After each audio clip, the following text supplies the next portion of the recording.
खबर शामिल करते हैं सराय आलमगीर से। Sarai Alamgir metro city housing society के गार्ड्स की फायरिंग से 2 अफराद जाम बहक और कई जख्मी। तफसीलात के मुताबिक सराय आलमगीर के नवाही इलाका चुआ राजगान में मेट्रो हाउसिंग सोसाइटी के गार्ड्स की मुबैना फायरिंग से 2 अफराद जाम बहक जबकि एक खातून समेत 8 से ज्यादा अफराद शदीद जख्मी।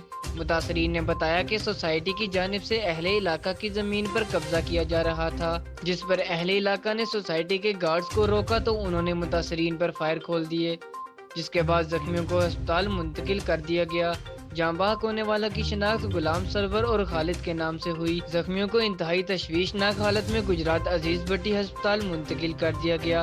मजीद अहले इलाका ने मेट्रो सिटी की बिल्डिंग का घेराव करते हुए तोड़ फोड़ के बाद आग लगा दी। मुजाहिरीन ने निजी सोसाइटी के तमाम दफातर और गाड़ियों को जला दिया। मुजाहिरीन का 6 घंटे से लाश जीटी रोड पर एहतजाज जारी। कई घंटे गुजरने के बावजूद ट्रैफिक बहाल न हो सकी। मुजाहिरीन का कहना था कि मुकदमा दर्ज करके जब तक मुल्जिमान गिरफ्तार नहीं होते एहतजाज जारी रहेगा। जीटी रोड पर गाड़ियों की लंबी कतारें लग गईं। मुजाहिरीन ने निजी सोसाइटी के तमाम दफातर और गाड़ियों को जला दिया।